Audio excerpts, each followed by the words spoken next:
Nous continuons. Écoute-moi bien. Aujourd'hui, dans l'Église, nous avons affaire, c'est-à-dire au démon de la manipulation. Et la plupart des temps, ce sont des pasteurs qui fonctionnent dans cet esprit-là. Des pasteurs manipulateurs. Toujours en train d'accuser les autres. Et ils n'ont jamais eu tort. Même quand ils commettent une bêtise, il faut à tout prix qu'ils mettent ça sur la tête de quelqu'un d'autre. Toujours en train de chercher les échappatoires pour ne pas répondre à leurs actes. C'est ce que nous avons aujourd'hui dans les églises. Et les gens pensent que parce que tu prêches, parce que tu pries, les gens guérissent, parce que tu conseilles les gens, ça marche bien, que ça prouve que Dieu est avec toi. Dieu dit que je fais ces choses à cause de l'amour de mon nom, pas à cause de toi. À cause de l'amour de mon nom, Dieu, je vais garder la valeur de mon nom. Mais toi là, ta vie là, moi je t'ai déjà rejeté. Dans l'église aujourd'hui, il y a tellement de manipulation. Surtout, ce sont des pasteurs qui fonctionnent qui fonctionnent avec ce mauvais esprit-là. Quand tu lis bien Galates 1, verset 10, tu médites sur Galates 1, verset 10, tu vas comprendre pourquoi l'apôtre Paul avait dit que vraiment, si je me comporte encore de manière à vouloir plaire aux hommes, je ne suis pas serviteur de Dieu. Vis pour plaire à Dieu. Vis pour plaire à Jésus. Vis pour plaire au Saint-Esprit. Comme j'écoute des chrétiens mettre des commentaires sur certaines vidéos que quelqu'un ne peut pas perdre le salut, mais il se trompe. Il se trompe. J'ai dit souvent aux chrétiens, laisse les évangiles. Même dans les évangiles, Jésus-Christ a averti. Il a dit que si tu vis comme ça, moi je vais te rejeter le dernier jour. Je vais dire que je ne te connais pas. Mais il y a certains chrétiens qui font tout pour croire que quelqu'un ne peut pas perdre son salut. Quelqu'un peut bien perdre son salut.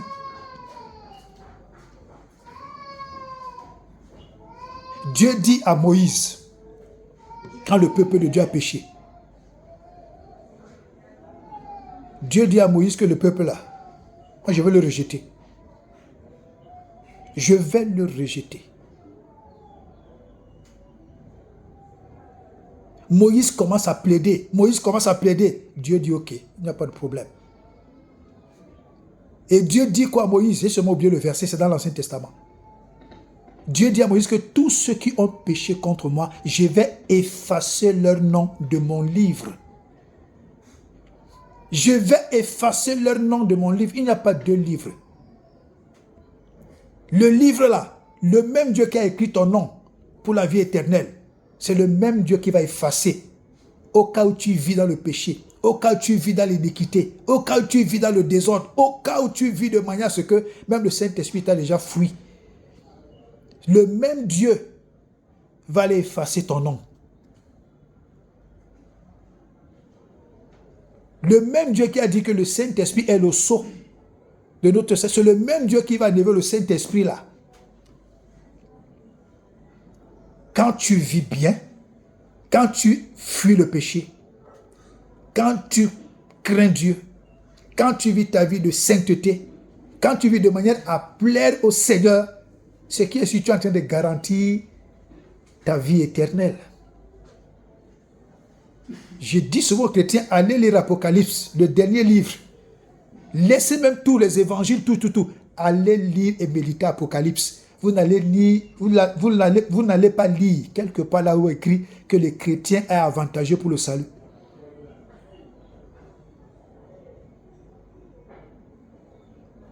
Dieu dit les impudiques, les fornicateurs, les chiens, les menteurs, tous, je vais les mettre dehors. Il n'a pas dit sauf les chrétiens, il a dit tous.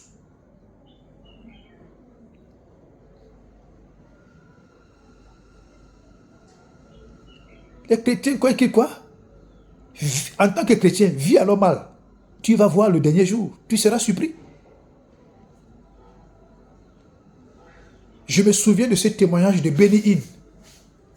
Benny Hinn a fait un témoignage, mais il dit que c'est quand il est sorti de ce témoignage qu'il a passé des semaines à se repentir.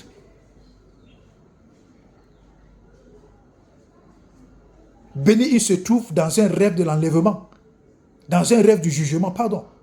Et c'était un long rang. Et chacun passait devant l'ange. L'ange était assis devant la porte du paradis. Et là-bas, de l'autre côté, il y avait la porte qui menait à l'enfer. Tout le monde venait et l'ange était assis. Toute personne passait devant l'ange. Et quand l'ange jouait au piano, le son que émettait le piano, c'est le son là qui déterminait soit tu vas en enfer, soit tu vas au paradis. Et Benny Hinn, croyant que lui là, il est réservé pour le paradis, dès qu'il arrivait devant l'ange, donc il y a des gens qui partaient au paradis, des gens qui partaient en enfer. Il dit que quand il arrivait devant l'ange l'a regardé. L'ange a froissé son visage. L'ange lui pose la question, toi, d'après toi là, tu penses que tu vas aller de quel côté? Benny Hinn dit que moi je vais au paradis. L'ange dit attends. Quand l'ange a mis les mains sur le piano, le son que émettait le piano était un son amer. Et l'ange lui a dit non, tu ne mérites pas le paradis, tu mérites l'enfer. Mais je t'accorde une seconde chance. Comme tu rentres là, va arrêter de prêcher sur la prospérité. La prospérité, c'est bien. Parler de la prospérité comme bénédiction de Dieu, c'est bien. Mais en faire toute une doctrine, ça devient de l'escroquerie.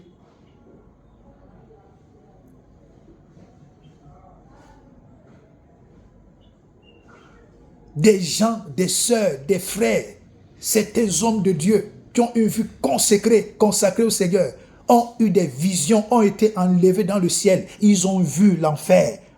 Des pasteurs en enfer, des frères et sœurs en enfer, des chrétiens en enfer. C'est pourquoi je disais, tu peux être chrétien. Chrétien ne veut pas dire que tu vis bien. Cherche à devenir fils de Dieu. C'est quand tu deviens fils qu'il y a des choses que tu ne fais plus. Mais dans chrétien, tu peux tout faire. Dans chrétien, tu adultères. Dans chrétien, tu commets la fornication. Dans chrétien, tu voles. Dans chrétien, tu tues. Dans chrétien, tu consultes les marabouts. Dans chrétien, tu as le mauvais caractère. Dans chrétien, tu es haineux. Dans chrétien, tu es hypocrite. Dans chrétien, tu fais tout ce qui est mauvais. Ça concerne des gens qui sont chrétiens. Mais quand tu deviens un fils, c'est-à-dire que tu as pris le temps de travailler ta vie, ta marche chrétienne, tu es arrivé au niveau des fils au point où il y a des choses où même ton corps refuse de faire, même ton esprit refuse de faire.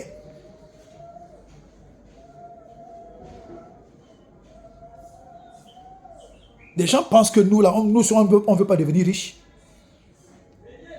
Nous également, nous voulons devenir riches. Mais à quel prix?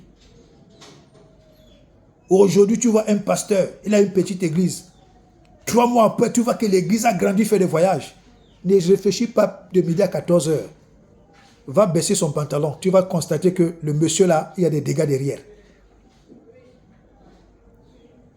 Tu vas constater qu'il est entré dans un sale truc.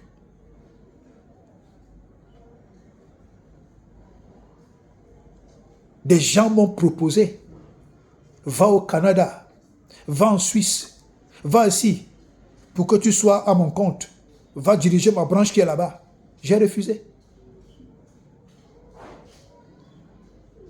J'ai dit que je ne fonctionne pas comme ça. Je suis dans une église. J'attends quand Dieu va me dire de partir, je vais dégager. Mais pour le moment, Dieu ne m'a rien dit. Je ne veux pas accepter ta proposition parce que ça concerne l'Europe. Non, je ne fonctionne pas comme ça.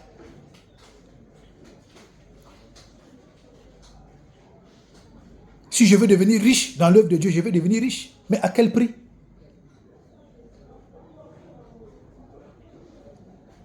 Comme un monsieur a acheté, il a fait tout un séminaire sur Jésus-Christ, la pierre angulaire, la principale de l'angle. Donc il a préparé le peuple de Dieu. C'est même pas le peuple de Dieu, des crétins. C'est-à-dire le gars les a cuisinés psychologiquement. Un faux prophète. Il les a cuisinés sur le verset biblique, Jésus-Christ est la pierre angulaire, la principale de l'angle. Il les a cuisinés bien. Il est parti acheter un camion de gravier. Il a versé devant la cour de l'église. Et il vendait le petit caillou à 10 000 francs CFA. Le gars s'est fait des milliards là.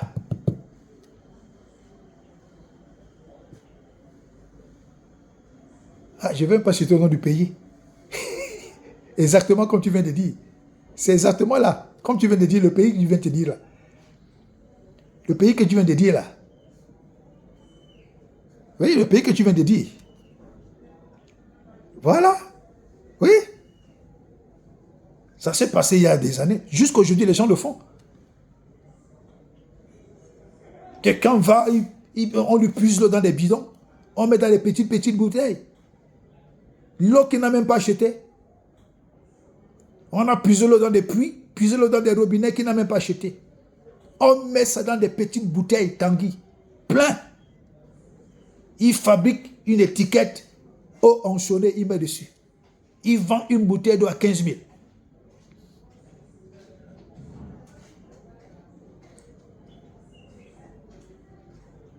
Donc, ce qui fait que les gens sont dans le Seigneur, mais toutes les fois est sur la bouteille d'eau qu'il a achetée. Toute leur foi est sur le petit caillou qu'il a acheté parce que le faux prophète les a cuisinés psychologiquement. Moi, je ne veux pas devenir riche à tous les prix. Jamais. Je peux devenir faux. Je peux devenir faux et me faire de l'argent. Mais sur le dos de qui? De celui qui m'a dit que tu t'amuses avec moi, je te tue. Sur le dos de Dieu, je m'enrichis d'une manière illégale. Je m'enrichis d'une manière frauduleuse et j'appelle ça des stratégies. Je trompe le peuple de Dieu, je dupe le peuple de Dieu, je les cuisine psychologiquement, je viens les tromper. Sur le dos de celui à qui la Bible dit que nous allons rendre compte. Je préfère avoir des problèmes avec un être humain, pas avec Dieu. Je préfère faire mes faux trucs loin des choses qui concernent Dieu.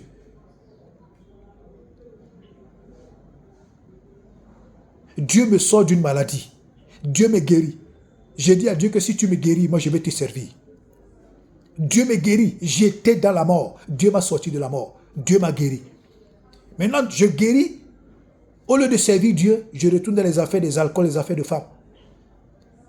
Dieu me dit que, hé, fiston, j'ai rempli ma part de contrat. Hein. Tu t'amuses avec moi. Moi, je te tue. C'est avec ce Dieu-là que je vais plaisanter. Des chrétiens à qui certains hommes de Dieu passent le temps à les baratiner, que Dieu n'est que amour. Jésus n'est que amour. Dieu tue, mes frères. Le même Dieu a tué Uza. Ce Dieu-là a tué Uza. Ce Dieu-là a envoyé l'épée, la malédiction dans la maison de David parce qu'il a touché à Beersheba.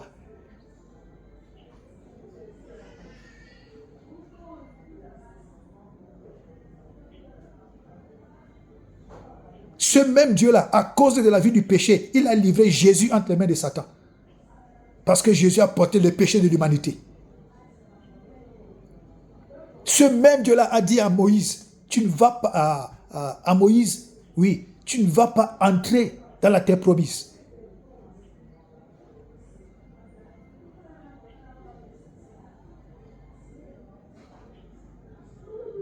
Des gens pensent que Dieu est comme ça. Même le Jésus qui dit que Jésus est amour, Jésus est amour. J'ai dit chrétien, vous avez très mal lu la Bible. Allez lire le même Jésus dans l'Apocalypse. Allez lire le même Jésus dans le livre d'Apocalypse. Vous allez voir qui il est. Vous êtes resté cramponné sur Jésus-Christ des évangiles. Allez lire le même Jésus dans l'Apocalypse, dans le livre du jugement. Allez le lire là-bas.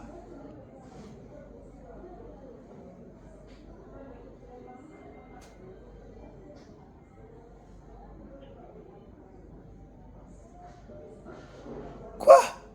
Quelqu'un dit, j'ai le Saint-Esprit. Oh, j'ai le Saint-Esprit, hein? Galates 5, verset 22, j'ai le Saint-Esprit, j'ai l'Esprit de Dieu en moi. Mais regarde son comportement. Il ne manifeste aucun fruit. Regarde son comportement. Il vit pire qu'un démon. Mais il dit qu'il a le Saint-Esprit. Quelqu'un qui a le Saint-Esprit, il a des limites sur certaines choses. Quelqu'un qui a le Saint-Esprit, il y a des choses qui s'évitent parce que le Saint-Esprit même l'empêche, c'est-à-dire l'empêche de faire certaines choses.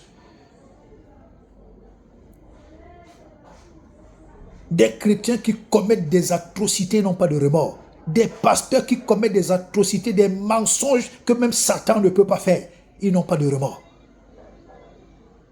Mais il se tient là, il prêche. Il se tient là, il prie. Il se tient là, il veut donner aux gens la Sainte Seine.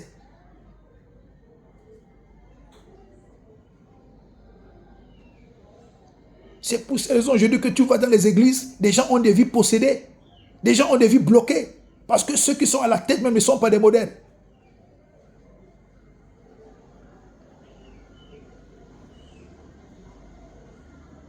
Et je veux me faire rouler en bouillique à 60 ans. On pouvait me faire ça avant. Hein. On pouvait me faire toutes ces choses avant. Quand je ne connaissais pas bien le Seigneur. Hein. Dieu a beaucoup investi en moi. Dieu a tellement investi en moi qu'il est jaloux. Au point où si moi je m'amuse, Dieu va me faire du mal. Au point où si quelqu'un se met sur mon chemin, Dieu va le traiter. Qu'il soit pasteur ou non.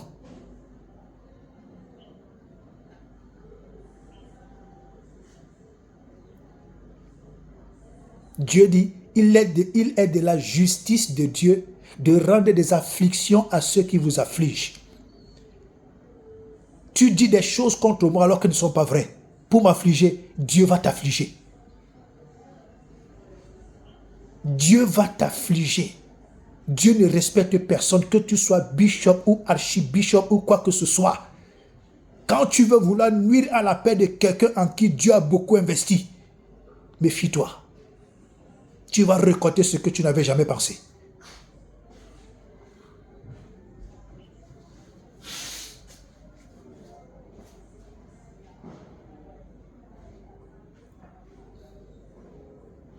Alléluia.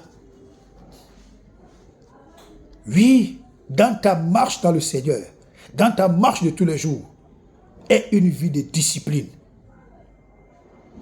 Ne vis pas pour plaire. Ne vis pas pour plaire. Ça va te détruire. Vis pour plaire à Dieu. Ne plais pas pour vivre. Ne laisse pas que les gens t'apprécient pour que tu crois que tu as de la valeur. Les gens peuvent t'apprécier alors que tu es nul. Des gens peuvent t'apprécier alors pour t'endormir, pour t'exploiter. Ne plais pas pour vivre. Ne plais pas pour vivre. Tu ne vivras jamais ta vie. Tu ne vivras jamais ta vraie vie. Tu n'accompliras jamais ta véritable mission. Tu ne découvriras jamais ton véritable potentiel si tu vis pour plaire et si tu plais pour vivre.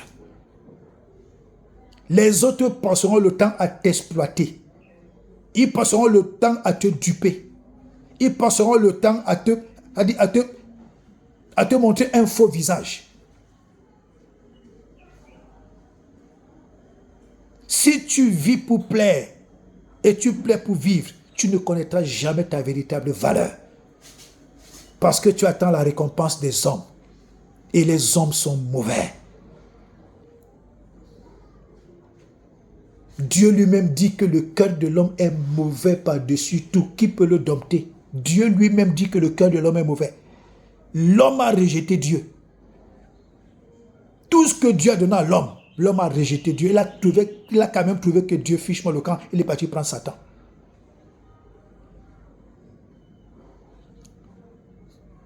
Des hommes bons sont très peu. Des hommes vrais sont très peu. Des femmes vraies, des femmes bonnes sont très peu. Des bonnes personnes sont très peu.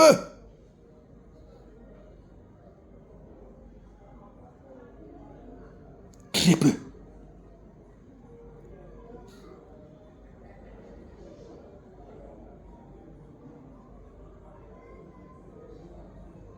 La confiance, elle se mérite. Elle se mérite. Je ne fais pas confiance au premier venu. Je ne fais pas confiance à quelqu'un parce que je le regarde, parce que je le vois. Le temps nous dira.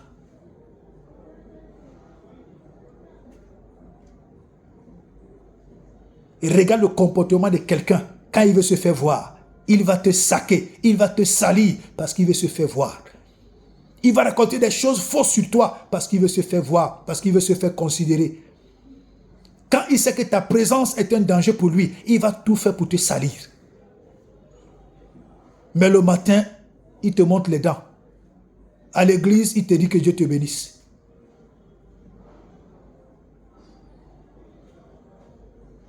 Nous avons aujourd'hui une espèce de chrétiens qui se mutent. Même le diable n'arrive pas à se muter comme ça.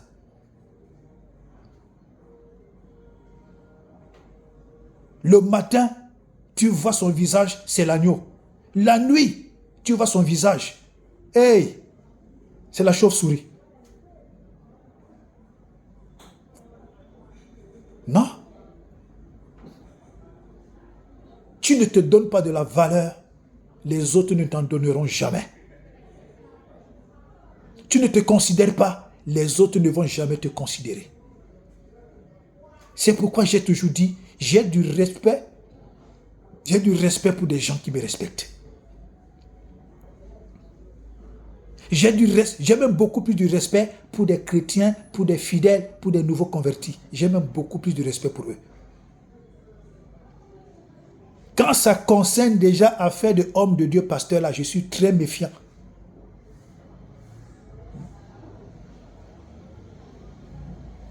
Depuis ma naissance, écoute-moi bien ce que je te dis là. Depuis ma naissance, je ne me suis jamais laissé impressionner. Depuis ma naissance. C'est comme ça que Dieu m'a fabriqué. Je ne me suis jamais laissé impressionner par qui que ce soit. Même quand je ne connaissais pas le Seigneur.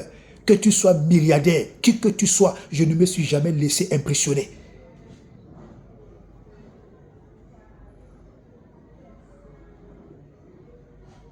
Je bénis la richesse de Dangote. Je bénis la richesse de Donald Trump. Je bénis la richesse de Bill Gates. Quelle que soit la façon dont ils sont devenus riches. Je bénis leur richesse. Mais je dis aucun d'eux. Devant aucun d'eux. Je ne peux être impressionné. Je ne peux pas avoir le complexe d'infériorité. Jamais. La valeur de l'homme, ce n'est pas ce qu'il possède. La valeur de l'homme, c'est la qualité de son cœur. Combien de milliardaires meurent misérables? Combien de milliardaires montrent une apparence d'être en joie? Mais ils sont misérables parce qu'eux-mêmes savent ce qu'ils vivent là-bas à l'intérieur. Combien de milliardaires sont des ordures, des chiffons de Satan? Mais en journée, ils montrent la bonne mine. En journée, ils font croire aux gens qui sont en paix. Mais ce sont des esclaves.